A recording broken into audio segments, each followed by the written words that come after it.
Hello friends, welcome back to my YouTube channel Vaishnavi free education classes. Friends, जैसा आप लोग देख रहे हैं कि बीपीएससी 2.0 जो बच्चे ललित कला सब्जेक्ट से डालने वाले हैं उनके बारे में आज हम पूरी चर्चा करने वाले हैं और इसमें हम आपको हर पॉइंट क्लियर करते हुए बताएंगे कि यहाँ पर जो फॉर्म है वो कौन फिल कर पाएगा और इसका जो पेपर आएगा वो कैसा पेपर आएगा और जो इसका सिलेबस है वो क्या होने वाला है, क्या आपको पढ़ना है और पढ़ना कैसे है, ये सब चीज़ें आज हम इस वीडियो में बताने वाले हैं। और आपकी जो रणनीति है वो क्या होने वाली है, किस तरह से हम लोग तैयारी करने वाले हैं, हर चीज़ आपको यहाँ पर हम बताने वाले हैं। ठीक है, तो जल्दी से आ जाइए सभी लोगों तक ये सूचना पहुँचा दीजिए ताकि सभी लोग क्लास में आ जाएं और सभी लोग इस क्लास का लाभ उठा पाएं। ठीक है, तो बीपीएससी 2.0 जो भी इस भर्ती में शामिल होने वाला है और जो भी ललित कला सब्जेक्ट से फॉर्म भरने वाला है उसके लिए बहुत बड़ी खुशखबरी है। और यहाँ पर आपकी सीटें बहुत अच्छी सीटें आई हुई हैं, मतलब सीटें बहुत ज़्यादा है। अगर कहा जाए कि आप लोगों के लिए बहुत बड़ा सुनहरा अवसर है तो हर कोई इस फॉर्म को ज़रूर डाले, क्योंकि यहाँ पर इस टाइम पर बिल्कुल से खुशी वाला माहौल है बिहार में। तो जितने भी बच्चे चाहते हैं फॉर्म भरना तो सभी भरें। ठीक है, जो इस एलिजिबिलिटी के क्राइटेरिया को क्रॉस कर रहे हैं वो ज़रूर करें। अभी हम एलिजिबिलिटी की भी बात करेंगे, सारी चीज़ें हम क्लियर करते हुए चलेंगे। चलिए अब शुरू करते हैं। उम्मीद है सभी तक शेयर कर दिया होगा आपने, और अगर नहीं किया है तो शेयर ज़रूर कर दीजिएगा ताकि सभी लोगों तक ये सूचना पहुंच सके। ठीक है, चलिए अब ललित कला वाले जो बच्चे हैं वो फटाफट से तैयार हो जाएं हर चीज़ को समझने के लिए। देखिए, सबसे पहले हम आपको सीटों का विवरण बता दें। ये है आपके सामने सीटों का विवरण, और जिसमें आपको अपना सब्जेक्ट देखना है और आपका सब्जेक्ट ये है ललित कला। थोड़ा सा जूम करते हैं। ठीक है, थोड़ा सा जूम करते हैं तो देखिए ये आपका ललित कला सब्जेक्ट है और टोटल सीटें कितनी हैं आपकी 284 हैं। ठीक है, ललित कला सब्जेक्ट में कितनी टोटल सीटें हैं 284 सीटें हैं। और ऊपर से अगर हम देखेंगे इसको तो देखिए कैसे 284 हो रही हैं। जो विषय है आपका क्या है, ललित कला है। और देखिए अनारक्षित वर्ग के लिए 123 सीटें हैं। आर्थिक रूप से जो कमजोर वर्ग हैं ईडब्ल्यूएस उनके लिए 25 सीटें हैं। और अत्यंत पिछड़ा वर्ग है जो ओबीसी, तो उसके लिए 55 सीटें हैं। और पिछड़े वर्ग के लिए 31 सीटें हैं। अनुसूचित जात के लिए 46 हैं। अनुसूचित जनजाति के लिए 2 सीटें हैं। और टोटल यहाँ पर जो आपकी पिछड़े वर्ग की जो महिलाएं हैं उनको भी 2 सीटें रिजर्व हैं। और कुल जो पद हमारे ऐसे हो जाते हैं टोटल, तो कितने हैं 284 पद ये पूरे मिलाकर हो जाते हैं। ठीक है, तो इस तरह से आपकी जो ललित कला सब्जेक्ट से भर्ती निकली हुई है, इस तरह से आपकी सीटों का विवरण है। ठीक है, अब चलिए आगे समझिएगा। अब यहीं पर अगर महिलाओं के आरक्षण की बात की जाए, अगर हम महिलाओं के आरक्षण की बात करें तो देखिए अनारक्षित महिला में 48 सीटों का है। और आर्थिक रूप से जो कमजोर वर्ग की महिलाएं हैं उनको 2 सीटों का रिजर्वेशन मिल रहा है। और अत्यंत पिछड़ा वर्ग की जो महिलाएं हैं उनको 18 है। और पिछड़े वर्ग की महिलाओं को 11 सीटें हैं। और अनुसूचित जाति की महिलाओं को 15 सीटें हैं। अभी हम हर चीज़ का विवरण बताएंगे आगे। ठीक है, अभी यहाँ समझ लीजिए। पहले अनुसूचित जनजाति की जो महिलाएं हैं उनको सीट है ही नहीं। ठीक है, और कुल पद ऐसे ऐसे करके कितने हो जाते हैं 94 हो जाते हैं। अब आगे देखेंगे तो दिव्यांग लोगों के लिए जो आरक्षित पद दिए गए हैं, वो जैसे दृष्टिबाधित है कोई तो उनके लिए 9 सीटें हैं। और मूक बधिर है तो उसके लिए कोई सीट नहीं है। बाकी लास्ट में स्वतंत्रता सेनानी के लिए नाती है, पोता है, पोती है, कोई भी है तो 2 है। ठीक है, तो इस तरह से आपकी यहाँ पर सीटों का विवरण यहाँ पर दिया गया है। ठीक है, अब देखिए लास्ट में क्या दिया गया है। अब देखिए यहाँ का जो वेतनमान दे रहा है ये मूल वेतन 31,000 दे रहा है और प्रतिमाह एवं अन्य देय भत्ते भी इसमें अभी ऐड होंगे, तो वो बढ़ के आपका काफ़ी बढ़ जाएगा। ठीक है, तो 31,000 हमारा क्या है, मूल वेतन है। ठीक है, और स्थायी एवं पेंशन योजना के नियमानुसार ये अनुमान्य है। ठीक है, अब देखिए परीक्षमान अवधि क्या है, तो योगदान की तिथि से 2 वर्ष की अवधि, मतलब कि ये मतलब नॉर्मल है, कोई दिक्कत वाली बात नहीं है। ठीक है, ये सब ठीक है। आगे चलते हैं। अब देखिए, अब यहां से समझ लीजिए जो अहर्ता है आपकी क्या है, मतलब कि इसको बाद में देखेंगे, पहले एक चीज और देख लीजिए, इसको बाद में देखते हैं। पहले आप लोग एलिजिबिलिटी देख लीजिए, क्योंकि एलिजिबिलिटी में आप लोगों को बहुत कंफ्यूजन रहती है कि आईजीडी वाले बोलते हैं, बॉम्बे आर्ट वाले बोलते हैं कि मैम हम एलिजिबल हैं कि नहीं हैं, और टेक्निकल आर्ट वाले पूछ रहे हैं कि मैम हम एलिजिबल हैं कि नहीं हैं। कौन एलिजिबल है और कौन कौन फॉर्म भर सकता है, इसको बस ये 3 लाइनें ही बिल्कुल से स्पष्ट करती हैं, और इसके बाद उम्मीद है कोई कंफ्यूजन नहीं रहने वाला है। ठीक है, चलिए अब समझिए हमारा जो सब्जेक्ट है, ऐसे तो काफ़ी सारे सब्जेक्ट हैं, नृत्य कला है और संगीत है और भी काफ़ी सारे सब्जेक्ट हैं, लेकिन हम केवल यहाँ पर ललित कला के बारे में बात कर रहे हैं। ठीक है, चलिए समझ लीजिए। तो ललित कला के लिए जो कक्षा 9 से 10 तक के विद्यालय हैं, वहाँ के लिए जो अध्यापक के लिए नियुक्ति होनी है, तो वो किस आधार पर होनी है, किस योग्यता के आधार पर, तो समझिएगा बहुत अच्छे से। न्यूनतम 50% अंक बोले हैं। क्या बोला है उन्होंने, न्यूनतम 50% अंक बोले हैं, और न्यूनतम 50% अंकों के साथ किसी मान्यता प्राप्त विश्वविद्यालय। समझिएगा, इन्हीं शब्दों में खेल है और शब्दों में ही बहुत उलझने हैं। ठीक है, तो समझते हुए चलना है। इन्होंने बोला है कि 50% होना चाहिए किसी मान्यता प्राप्त विश्वविद्यालय अथवा मान्यता प्राप्त बोर्ड या फिर संस्थान से ललित कला विषय। क्या बोल दिया है, सब्जेक्ट आपका ललित कला विषय, जितना लिखा है केवल उस पर फोकस करना है, ललित कला विषय। उन्होंने कहा है कि 50% अंकों के साथ किसी मान्यता प्राप्त विश्वविद्यालय अथवा मान्यता प्राप्त कोई बोर्ड संस्थान हो, वहां से अगर आपने ललित कला विषय से स्नातक की उपाधि ली हुई है, समझिएगा क्या किया है, ग्रेजुएशन किया है अगर आपने, या फिर अगर ग्रेजुएशन नहीं किया है तो इसके समकक्ष जो भी चीज़ें आती हैं, इसके समकक्ष जो भी चीज़ें आती हैं, मतलब आपका जो 50% चाहिए फाइन आर्ट ग्रेजुएशन में, अगर इसके अलावा, बहुत अच्छे से समझिएगा यहीं पर सारा खेल है। ठीक है, इसके अलावा अगर आपने ललित कला से नहीं किया हुआ है ग्रेजुएशन, तो इसके अलावा में है, ठीक है, अथवा में, इसके अलावा आप लोग ऐसी कोई मतलब आपकी कोई ऐसी एजुकेशन होनी चाहिए जो ललित कला विषय के समकक्ष मानी जाती हो। अब ये आपको समझना है कि आपके पास कौन सी ऐसी डिग्री है जो ललित कला को फाइट करती है, मतलब इक्वल बिल्कुल से बैठती है। ठीक है, तो आप लोगों को कमेंट बॉक्स में बताना है हमें कि आप लोगों ने क्या किया हुआ है जो आप लोग ललित कला सब्जेक्ट को फाइट कर सकते हैं। ठीक है, अब समझिए उसके समकक्ष अहर्ता, और फिर दे रहा है कि मान्यता प्राप्त संस्था के संबंध में किसी प्रकार का विवाद उत्पन्न होने पर प्रशासकीय विभाग का निर्णय अंतिम होगा। देखिए एक चीज याद रखिएगा, कोई भी ऐसी वैसी यूनिवर्सिटी से कुछ नहीं किया हुआ हो आपने, तभी आपका मान्य होगा।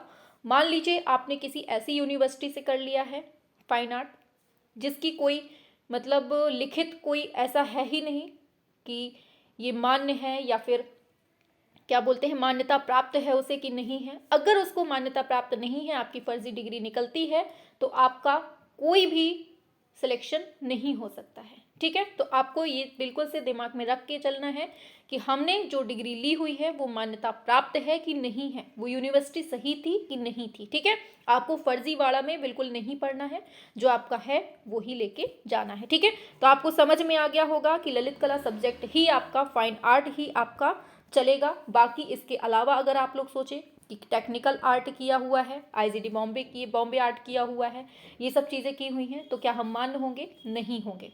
इसके साथ समझिए, इसके साथ ही क्या है कि जिसने अभी जो पेपर हुआ था बीपीएससी वाला एस्टेट का सेकंड वाला, उसको जिसने क्वालिफाई किया होगा वो ही यहाँ पर अप्लाई कर पाएगा।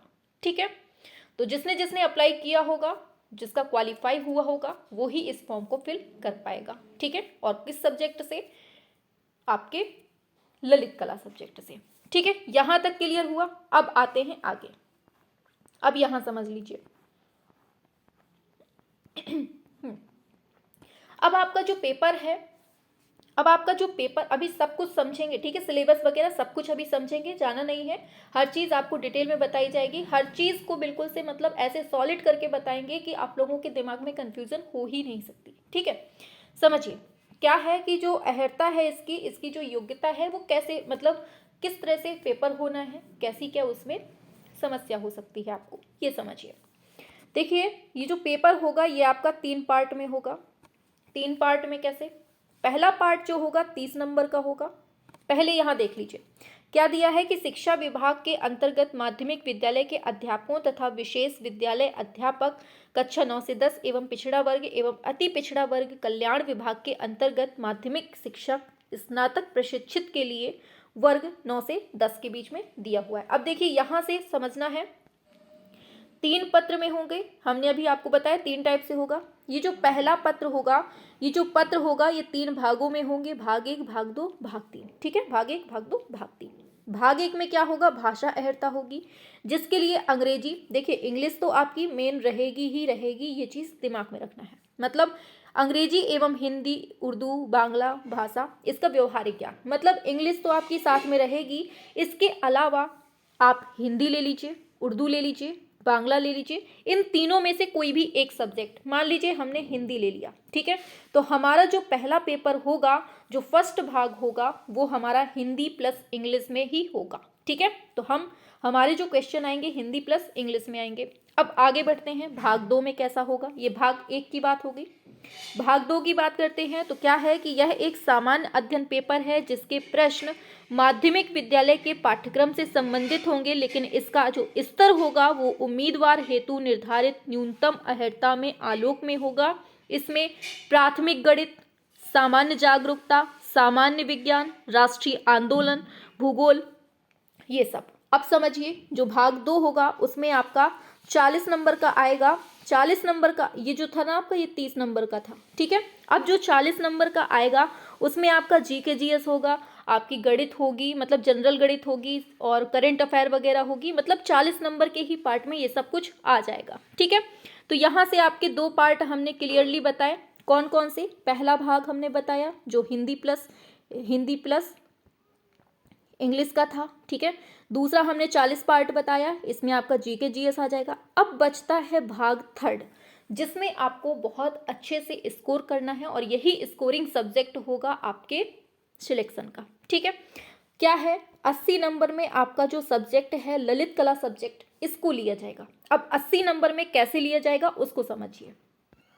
भाग 3 को। ठीक है, इसमें क्या दिया है भाग 3 में कि शिक्षा विभाग के अंतर्गत माध्यमिक विद्यालय के अध्यापकों के लिए एक विषय पत्र है, और उम्मीदवारों द्वारा इन पत्रों में से किसी एक पत्र का चुनाव किया जाना है, जैसे हिंदी, बांग्ला, उर्दू, संस्कृत, अरबी, फारसी, अंग्रेजी, विज्ञान, गणित, ललित कला। तो हमारा जो सब्जेक्ट है वो क्या है? ललित कला, इसको हमें लेना है। ठीक है, मान लीजिए हमने ललित कला सब्जेक्ट से फॉर्म फिल कर दिया। ठीक है, अब ये हमारा सब्जेक्ट है। अब इसके बारे में समझिए।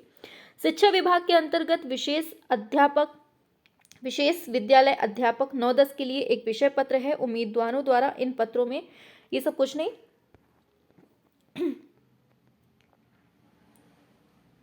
ठीक है, इसमें कुछ नहीं दिया है, बाकी ये सब ऐसा ही है। बस इतना समझ लीजिए कि 80 नंबर का मतलब 30 नंबर की आपकी हिंदी प्लस इंग्लिश है, और 40 नंबर की आपकी जीके जीएस वाला पोर्शन है, और 80 नंबर का जो ललित कला है उसमें जो क्या क्या आना है उसको अब समझते हैं। ठीक है, अच्छे से समझना है हर चीज़ को।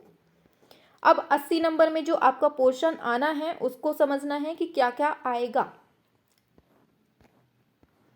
और मेरिट कहाँ से बनेगी पहले ये समझ लीजिए। देखिए, जो आपका 30 नंबर का था प्लस 40 नंबर का था और प्लस 80, ये टोटल कितने होते हैं आपके? 150 होते हैं। ठीक है, तो 150 में से 30 में आपका क्या है, हिंदी इंग्लिश है, 40 में जीके जीएस है, 80 में आपकी ललित कला सब्जेक्ट है। अब समझिए ये जो 30 नंबर का होगा ये केवल आपका क्वालिफाइंग होगा, इसमें आपको केवल मतलब 9 नंबर चाहिए। हाँ, इसमें केवल आपको 9 नंबर चाहिए पासिंग होने के लिए, और केवल इसको पास करना है। जो मेरिट बनेगी आपकी यहाँ से बनेगी, ठीक है, जो मेरिट आपकी बनेगी ना वो यहाँ से बनेगी 120 नंबर से। कितने से? 120 नंबर से आपकी मेरिट बनेगी। अब समझिए सभी विद्यालय अध्यापकों के लिए ली जाने वाली लिखित परीक्षा वास्तुनिष्ठ एवं बहुविकल्पी होगी। आपके एमसीक्यूज फॉर्म में होंगे पेपर, ठीक है, और प्रत्येक गलत उत्तर के लिए ऋणात्मक अंक की कोई भी चर्चा नहीं है, मतलब निगेटिव मार्किंग बिल्कुल नहीं होनी है। तो बिल्कुल कोई भी क्वेश्चन छोड़ने की आवश्यकता नहीं है, सभी में तुक्का लगाइए, अगर नहीं बनता है, आता है तो बहुत अच्छी बात है। आगे, उक्त लिखित परीक्षा हेतु पुनर्मूल्यांकन का प्रावधान नहीं है। हाँ, समझ लीजिए, एक बार जो हो गया तो हो गया, ये नहीं कि आप लोग कोई अप्लाई करो कि ये क्वेश्चन गलत है कि वो क्वेश्चन गलत है कि कुछ भी हो, कुछ नहीं, पुनर्मूल्यांकन बिल्कुल नहीं होगा, बस एक बार हो गया जो हो गया, ठीक है। तो इस तरह से आपका सिलेक्शन होना है, और सिलेक्शन किस बेस पर होगा? 80-40 पे होगा। अब इसमें खेल है, समझिएगा कैसा खेल है। इसमें ऐसा खेल है कि जैसे 120 नंबर पे आपका सिलेक्शन होना है, ठीक है। अब मान लीजिए आपका किसी के 80 नंबर हैं और किसी एक और बच्चे के 80 नंबर हो गए। अब ये दोनों टकरा रहे हैं कि इन दोनों में से सिलेक्शन किसका लिया जाए, ठीक है। समझिएगा यहाँ पर थोड़ा सा खेल है, समझिए। अगर आपके 80 नंबर है और किसी दूसरे बच्चे के भी 80 नंबर हैं, दोनों टकरा रहे हैं आपस में कि किसका सिलेक्शन लिया जाए, तो उस स्थिति पर हम क्या देखेंगे, ये जो 40 नंबर का होगा, इस 40 में किसके ज़्यादा आ रहे हैं, ठीक है, इस 40 वाले पोर्शन में किसके ज़्यादा आ रहे हैं, ठीक है। अब अगर 40 वाले पोर्शन में भी मान लीजिए उसी बच्चे के 37 आ रहे हैं और दूसरे बच्चे के भी 37 आ रहे हैं, अब यहाँ भी स्थिति टकरा रही है कि यहाँ भी खेल है, बराबर पहुँच रहे हैं, तो इस स्थिति में क्या होगा, जो 30 नंबर वाला है पोर्शन, इसमें देखे जाएंगे। वैसे तो ये क्वालिफाई है, 30 नंबर वैसे तो क्वालिफाई है, लेकिन अगर बराबर की स्थिति आती है सिलेक्शन में अगर कोई भी टकरा रहा है, तो यहाँ का नंबर देखा जाएगा कि इस नंबर में किसके ज़्यादा हैं, ठीक है। तो यहाँ पर फिर जिसके ज़्यादा होंगे उसको सिलेक्शन दे दिया जाएगा।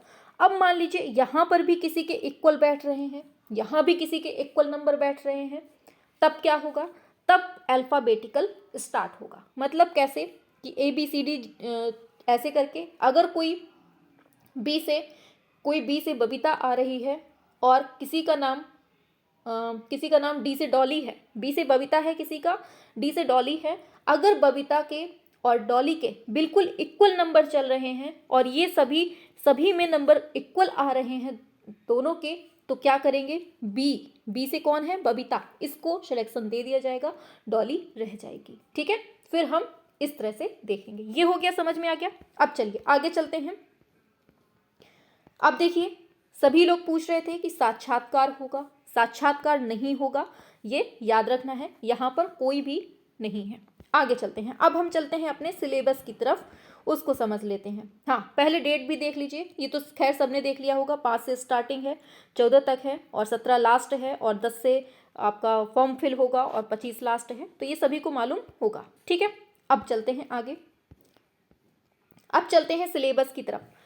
काफ़ी लोग पूछते थे हमेशा कि मैम इसका सिलेबस क्या होगा, जो नया अपना PPSC 2.0 है ये ललित कला सब्जेक्ट से, इसमें हमारा सिलेबस क्या होगा, आप सिलेबस तो बताइए। हमने पहले भी बता चुके हैं कि जो आपका पहले एस्टेट में सिलेबस था, जो आपका एस्टेट में पहले सिलेबस था, वही सिलेबस आपका ललित कला में भी होने वाला है। लेकिन काफ़ी लोगों को विश्वास नहीं हो रहा था, सभी लोग बोल रहे थे मैम आप तो सिलेबस दिखाइए, सिलेबस दिखाइए। हमने बोला था कि नोटिफिकेशन आ जाने दीजिए, आपको हर चीज़ क्लियर हो जाएगी। अब देखिए, नोटिफिकेशन में भी स्पष्ट रूप से लिखा हुआ है कि पेपर उसी आधार पर होगा, उसी सिलेबस के आधार पर होगा जो आपने एस्टेट पे दिया हुआ है, ठीक है। और पूरा का पूरा सिलेबस एकदम सेम टू सेम है, कुछ भी परिवर्तन नहीं हुआ है, बस परिवर्तन आपके नंबरों में हुआ है कि 150 क्वेश्चंस कर दिए गए हैं, ठीक है। अब देखिए, आपकी यूनिट फर्स्ट, ये यूनिट बस देखने के लिए है, बाकी आप लोगों को समझना है कि क्या क्या आपके एग्जाम में आ सकता है। इसमें दिया है कला का अर्थ, परिभाषा, चित्रकला, चित्रकला में प्रयुक्त कला सामग्री, निर्माण विधियाँ, ये सब कुछ आपको पढ़ा हुआ है, ठीक है। आगे चलते हैं। अभी हम सब बताएंगे कि आपको क्लास भी शुरू करनी है ना, हम आपके लिए क्लास बिल्कुल से फ्री में क्लास भी शुरू कर रहे हैं, तो अभी बस जुड़े रहिए, हर चीज़ बताएंगे आपको, ठीक है। अब देखिए मूर्तिकला है, मूर्तिकला में प्रयुक्त कला सामग्री है, निर्माण विधियां हैं, वास्तुशिल्प है, ये सब पूछा जाएगा। आगे है छापा कला, छापा कला प्रयुक्त कला सामग्री एवं निर्माण की विधियां पूछा है। और व्यवहारिक कला है, व्यवहारिक कला में प्रयुक्त कला सामग्री एवं विधियां हैं। आगे भारतीय कला इतिहास, विश्व की कला इतिहास, डिजाइन कला एवं टेक्निक, विश्व फोटोग्राफी। आगे है भारतीय सौंदर्य शास्त्र, पाश्चात्य सौंदर्य शास्त्र, भारतीय प्रतिमा विज्ञान और कला संयोजन के सिद्धांत, कला के तत्व, ठीक है। 80 क्वेश्चन आएंगे, तो 80 क्वेश्चन लगभग आपके सही होंगे, परेशान नहीं होना है, ठीक है। लोक कला, आदिम कला, क्राफ्ट, समकालीन कला प्रवृत्तियां। और आगे बढ़ जाते हैं, तो दृश्य कला का अन्य विधाओं से अंतः संबंध, प्रचलित कला विधाएं और प्रमुख जो कलाकार हैं, कृतियां हैं, कला लेखन, प्रमुख पुस्तकें और कला पत्रिकाएं, कला समीक्षा, कला दीर्घा एवं संग्रहालय, कला प्रबंधन और कला संस्थान, अकादमी एवं कला फाउंडेशन, कला बाजार, कला मेला, ये सब चीज़ें आपके सिलेबस में दी हुई हैं, ठीक है। और इस तरह से आपके जो ये 15 टॉपिक हैं, ये ही मेन टॉपिक हैं जो आपको 80 नंबर तक पहुंचाने की पूरी कोशिश करेंगे, ठीक है। और ये था आपका सिलेबस। अब देखिए 80 नंबर हैं, तो आप लोगों को कोशिश करनी है कि आपके 65 से 70 के बीच में पूरे आ जाएं। 65 से 70, इसके प्लस हो गए तब तो समझ लीजिए सिलेक्शन श्योर है, लेकिन कोशिश करनी है कि 65 से 70 के बीच में आपके नंबर आने ही चाहिए, ठीक है। यहाँ तक क्लियर हुआ। अब चलिए, अब जो हमने आपके लिए सोचा है कि आपकी जो मतलब, अब जैसे आप लोगों को बोल रहे हैं दिसंबर में पेपर करवाने के लिए, है ना, दिसंबर में पेपर करवाने के लिए बोल रहे हैं, तो इसके लिए हमने सोचा है सुबह 8 बजे से, सुनिए सभी लोग, जाना नहीं है किसी को, सुबह 8 बजे से आपकी जो क्लास है वो स्टार्ट कर रहे हैं हम, ठीक है। ये है आपकी क्लास का बोर्ड। बीपीएससी 2.0 ललित कला सब्जेक्ट से जहर एमसीक्यूज स्टार्ट होंगे, जो कि सुबह 8 बजे से स्टार्ट होंगे और ये तब तक चलेंगे तब तक पेपर ना हो जाए, ठीक है। और यहीं से प्रश्न बनने की पूरी उम्मीद रहेगी। जिस तरह के क्वेश्चन हम करवाएंगे, उम्मीद रहेगी कि इसी से आपके पेपर में क्वेश्चन बन जाए, ठीक है। जो आप लोगों ने सुपर टेट, जो अभी आपने सुपर टेट दिया था, स्टेट दिया था बीपीएससी वाला, उसमें डायरेक्टली हमारे 94 क्वेश्चंस फंसे हुए थे, डायरेक्टली सेम टू सेम फंसे हुए थे। तो उम्मीद रहेगी, कोशिश रहेगी कि इस बार भी आपके जो पेपर हैं उसमें हमारे क्वेश्चंस ही मिले डायरेक्टली, ठीक है। तो चलिए फिर ऑफ करते हैं, और ये क्लास कब से स्टार्ट होगी ये हम आपको बता देते हैं। ये जो क्लास है 8 बजे से रोज स्टार्ट होगी, और इसकी स्टार्टिंग हम कर रहे हैं कल से ही। कब से? कल से ही कर रहे हैं, ठीक है। तो आपको कल से सुबह 8 बजे डेली जुड़ना है क्लास में, ठीक है। चलिए अब ऑफ करते हैं।